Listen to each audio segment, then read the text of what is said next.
श्री राम। आप सभी का जीवन मंगलमय हो। आज की धर्म परिचर्चा में आप सभी महानुभावों का वंदन, अभिनंदन एवं स्वागत है। परमात्मा के सत्कार में सबके लिए ये जो सृष्टि परमात्मा ने सुंदर दृश्य बनाया है, संतुष्ट पुष्ट शांति रहने के लिए, स्वस्थ चित्त आनंद के लिए, उसमें सहभागी बनकर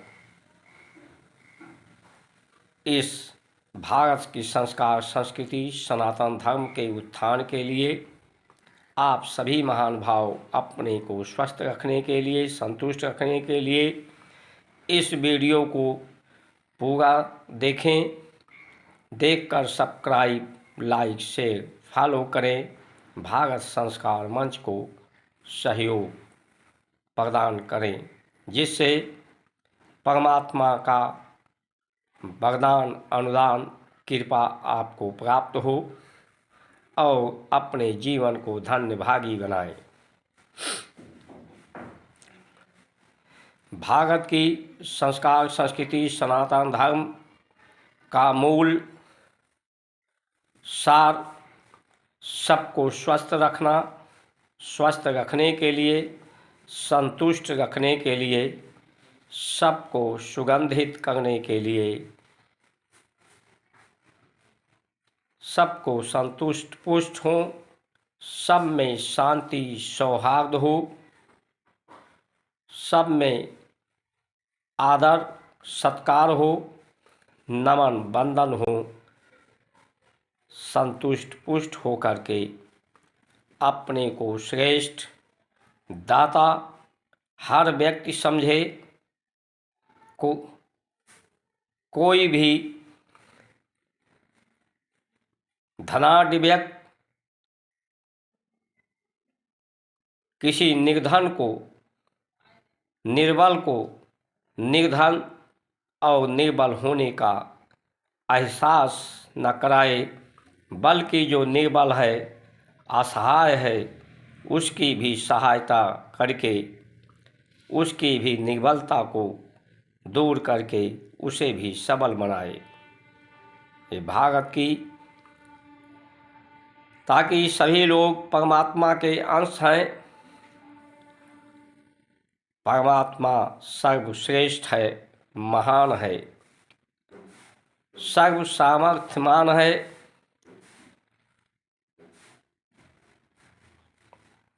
उसी के अनुरूप सभी लोग अपने को सामर्थ्यवान समझें। सामर्थ्यवान होने का अनुभव सबको हो। सभी की दीनता, हीनता, निर्बलता, दुर्बलता समाप्त हो, द्वंद्व समाप्त हो, प्रतिद्वंद्व समाप्त हो, हिंसा समाप्त हो, सब में अहिंसा हो। आज स्वतंत्रता के नाम पर, अधिकार के नाम पर लोगों में गलतफहमी होती जा रही है कि हम स्वतंत्र हैं, हमें अधिकार चाहिए। इस स्वतंत्र अधिकार के लिए, सुख सुविधा साधन सम्मान के लिए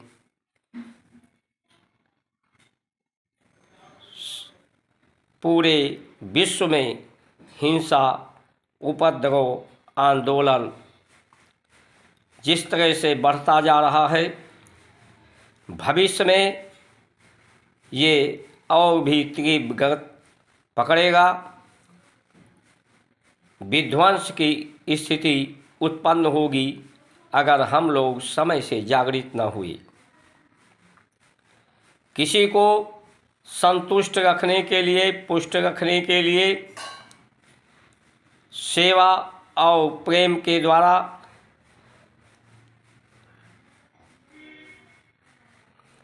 जिस पर कृपा राम की होई, ता पर कृपा करे सब कोई।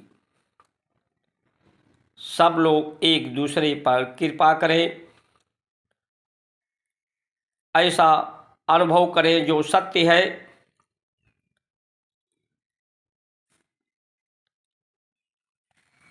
कि सब परमात्मा के ही स्वरूप हैं, प्रतिमूर्ति हैं। प्रकृति परमात्मा ही अंश के रूप में, विचार के रूप में, शरीर, इंद्रियों, मन, चित्त के रूप में, रूप, रस, गंध, तेज, वायु, आकाश, जल, पृथ्वी के रूप में, जड़, वनस्पति, सभी जीव जंतुओं, प्राणियों के रूप में पूरा संसार एक सुंदर दृश्य है, जिसके लिए सुंदर दृष्टिकोण और दृष्टांत और सिद्धांत के माध्यम से सबको समझने और बूझने की आवश्यकता है। ये बुद्धि में विचार जो तर्क कुतर्क होते हैं, ये तर्क कुतर्क जब बुझता है, होना बंद होता है, तभी सिद्धांत महानता का, अपने होने के ज्ञान का अनुभव होता है। व्यक्ति के अंदर स्वतंत्र कैसे कोई है? सब लोग अपनी कामनाओं वासनाओं से परमात्मा के इस शरीर के रूप में बंधे हुए हैं, बंधन में हैं। बंधन से मुक्त सत्वृत्ति, सत्कर्म, शुभ कर्म, सत आचरण, सदाचार, पवित्र भोजन आहार के द्वारा ही बंधन मुक्त होकर कोई इंद्रियों के कामनाओं वासनाओं से मुक्त होकर ही कोई स्वतंत्र हो सकता है। जब तक व्यक्ति इंद्रियों के माध्यम में, इंद्रियों के भोग, कामनाओं, वासनाओं में बंधा होता है, तब तक कोई भी व्यक्ति स्वतंत्र नहीं है। आज जितने भी अमर्यादित घटनाएं हो रही हैं, उपद्रव हो रहे हैं, आंदोलन हो रहे हैं, उसके मूल में सिर्फ इन इंद्रियों का, चित्त, मन, बुद्धि का अपने पर अधिकार न होना, स्वतंत्र न होना, बंधनों में बंधे होना, इंद्रियों की गुलामी को स्वीकार करना ही यही इसका मूल कारण है।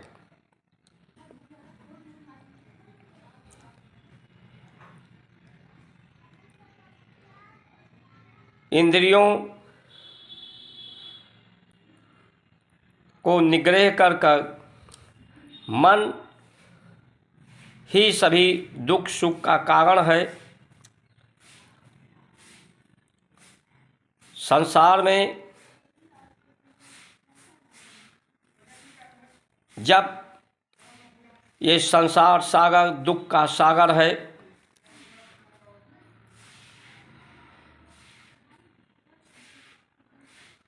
जब माँ के गर्भ में बच्चा रहता है तो उसी समय से विवाह संस्कार के बाद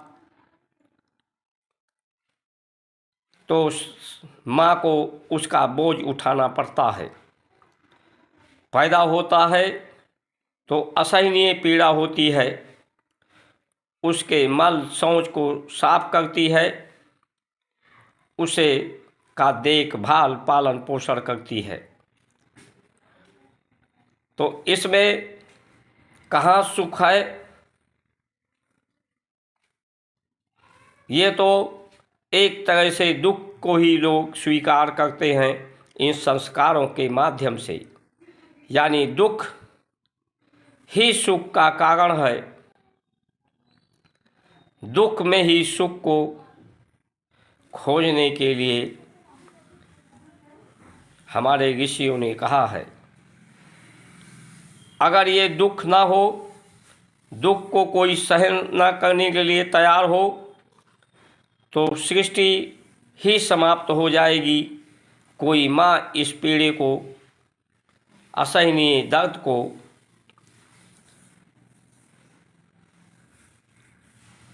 तैयार ना हो सहने के लिए। परमात्मा सत्यम शिवम सुंदरम है। ये सुंदर दृष्ट संसार जो फल फूल रस सुगंध के रूप में है, ये इन्हीं दुखों के कारण है। जल का गुण शीतलता और निर्मलता है, लेकिन ये जिस तरह इसको प्रयोग किया जाए, जिस परिस्थिति में होता है, उस अनुरूप ये हो जाता है। वही जल बरसता है गंगा में तो गंगा जल बन जाता है, वही जल नाली में गिरता है तो नाली का पानी दुर्गंध युक्त हो जाता है।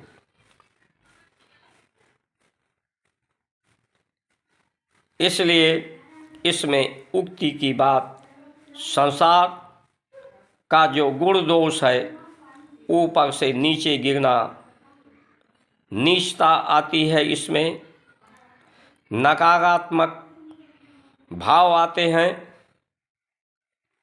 अपवित्रता आती है, दुर्गंध आती है।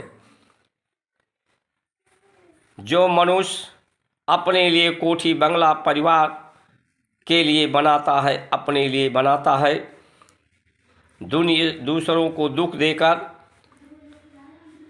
जब इस शरीर से प्राण की गति रुक जाती है, तो उसी मनुष्य को लोग 4-5 घंटे में भी उस घर में रखना पसंद नहीं करते, घर से बाहर कर देते हैं, क्योंकि उसमें दुर्गंध आना शुरू होता है। ये शरीर तभी पवित्र है जब तक प्राण की गति, परमात्मा इसमें विद्यमान है। प्राण की गति से इसमें अग्नि उत्पत्ति होती है, अग्नि इसे पवित्र करती है। पवित्र जल करता है, पवित्र पृथ्वी करती है। पृथ्वी पर कोई मल त्यागता है, शौच करता है, कुछ ही समय के बाद वो मल मिट्टी के रूप में परिवर्तित होकर के वो साफ हो जाता है। लेकिन आज पृथ्वी में जो मल साफ करने की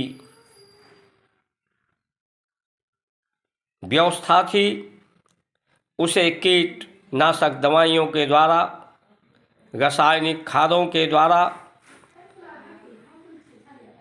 उन कीटों को मार दिया गया है, मर गए हैं।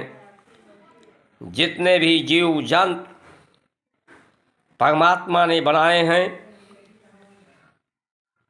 धरती पर, इस भूमंडल पर, ये पूरी सृष्टि को सुगंधित करने के लिए, विकारों को नष्ट करने के लिए, समतुल्यता समरसता के लिए।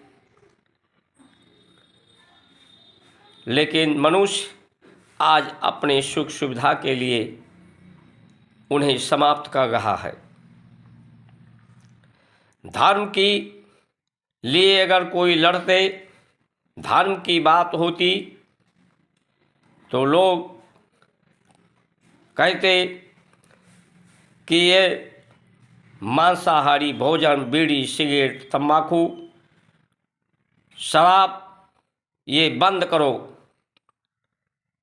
इसे किसी को खाने की अनुमति नहीं होगी, क्योंकि इससे विकार फैलता है, दुर्गंध फैलता है, व्यय बढ़ता है, कलंक आता है और व्यक्ति का स्वास्थ्य खराब होता है। जो खाते हैं प्रत्यक्ष रूप से और जो नहीं इसका सेवन करते उन्हें भी अप्रत्यक्ष रूप से ये प्राणों के रूप में सूक्ष्म तत्व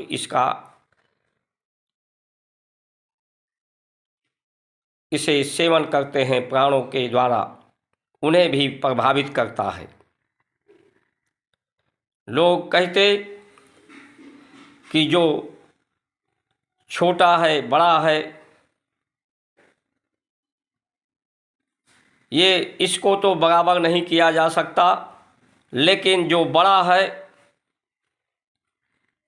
ज्ञान से बड़ा है, बल से बड़ा है, बुद्धि से बड़ा है, धन में बड़ा है, पद में बड़ा है,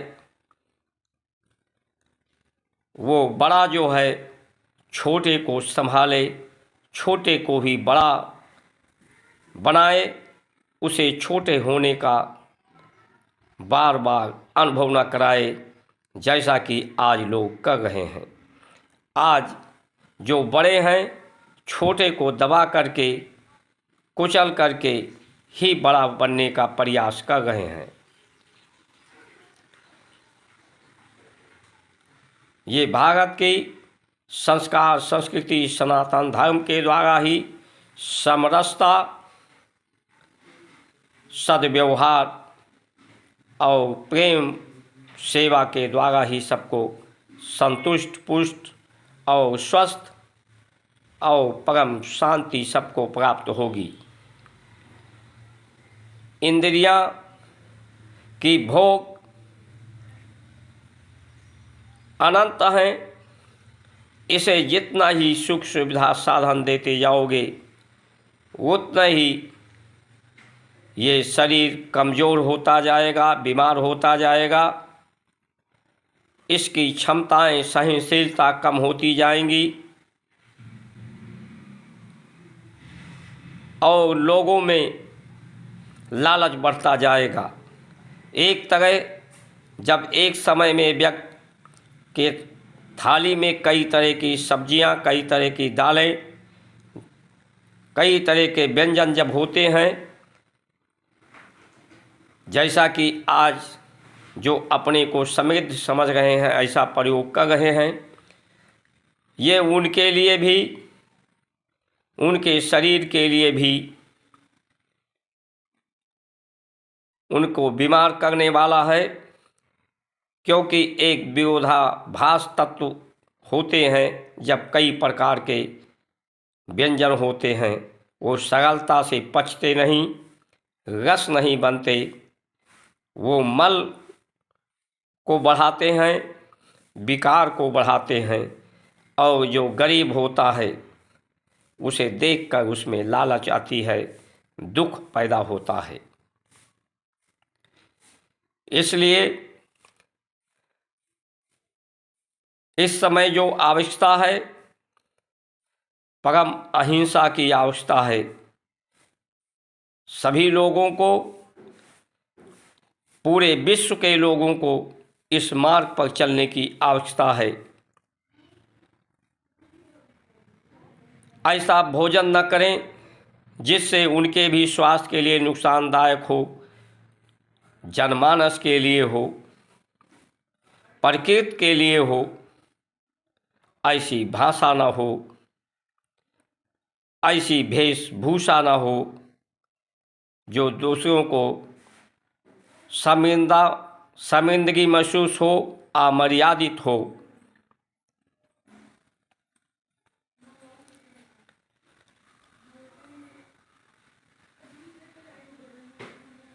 भारत में एक समय जब गुरुकुल पद्धति थी, विश्व के लोग यहाँ सीखने आते थे।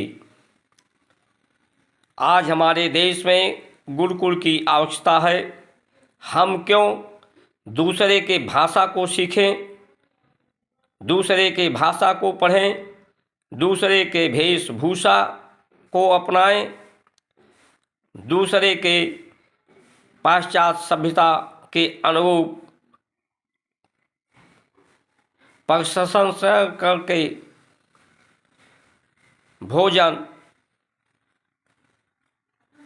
जो बेकरी के माध्यम से और माध्यम से मूल स्वरूप को बदलकर हम क्यों स्वीकार करें। हमारा भारत परमात्मा प्रकृति की कृपा से यहाँ जो भी व्यवस्था है, सुव्यवस्था है, वो पर्याप्त है। संतुष्ट पुष्ट अच्छे जीवन शैली के लिए, सिद्धांत के लिए हमें अपने यहाँ के जल को ऊर्जा के रूप में, वायु को ऊर्जा के रूप में, अग्नि को ऊर्जा के रूप में, पृथ्वी को ऊर्जा के रूप में इसका सदुपयोग करें और ऊर्जावान, प्राणवान, सशक्तमान बने। ऐसा कार्य क्यों करते हैं? जिससे उसे व्यापार का नाम, इकोनॉमी का बढ़ाने का बात क्यों करते हैं? जिससे में लोगों में असंतोष हो, एक दूसरे को दबाने कुचलने की जो सबल हो, निर्बल को करे और उससे जो सबल है वो भी निर्बल हो जाता है, ऐसी व्यवस्था से। इसलिए समय रहते हम सभी को जात पात, भाषा, लिंग से ऊपर उठकर राजनीतिक पार्टियों को अपने द्वंद्व प्रतिद्वंदता को भुला करके सुख, शांति, समृद्धि के लिए एकजुट होना चाहिए। भारत की आत्मा गांव है। गांव पर शहर निर्भर था, एक समय था। गांव के व्यापारी, शहर के व्यापारी गांव में जाते थे। आज उल्टा हो गया है, गांव शहर पर आधारित होता जा रहा है।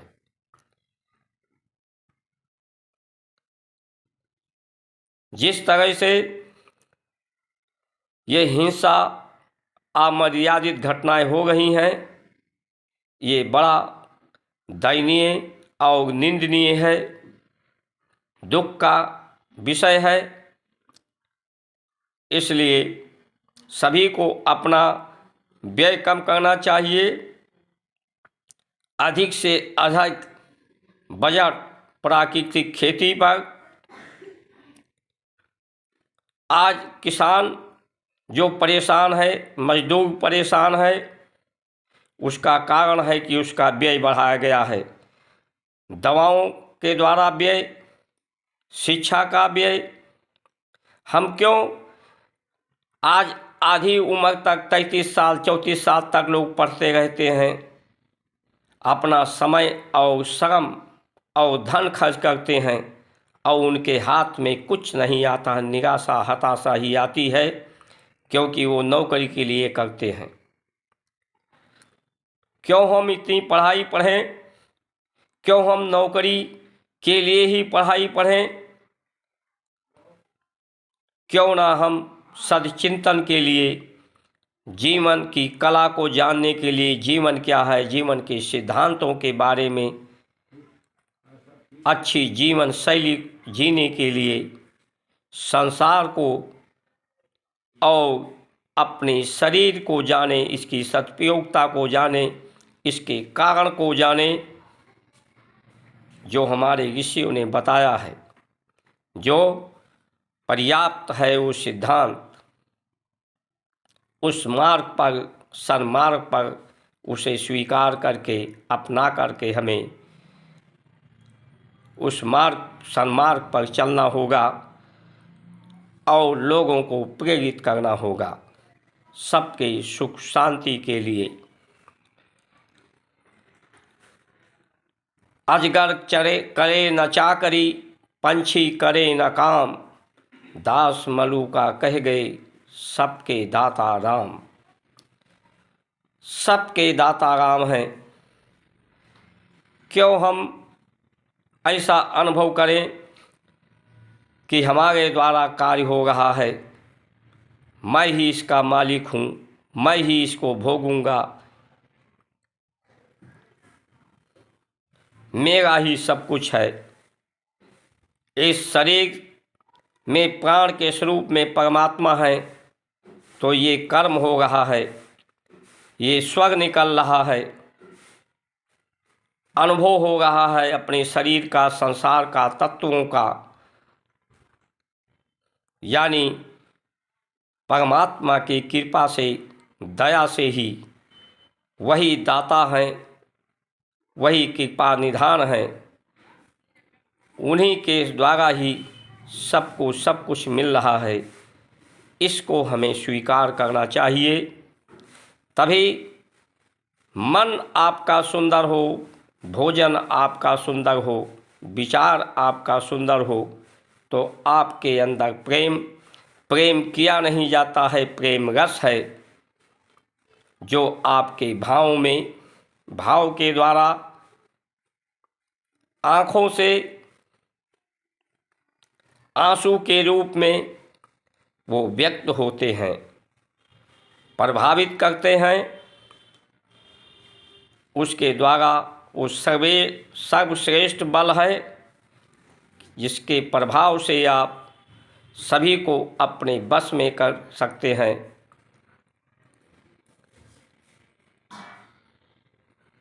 सब आपके अनुरूप आचरण कर सकते हैं। आप श्रेष्ठ बने, नेक बने, समृद्धशाली बने, गांव समृद्ध होगा तो संस्कार भी अन्न पवित्र होंगे, तो विचार पवित्र होंगे। इसलिए गांव को समृद्ध बनाने की आवश्यकता है। खेती समृद्धि के लिए हो, विकास के लिए नहीं, आय के लिए नहीं, समृद्धि के लिए हो। इन्हीं वचनों के साथ आप सभी का सुमंगल कामना करते हुए जय जय श्री राम।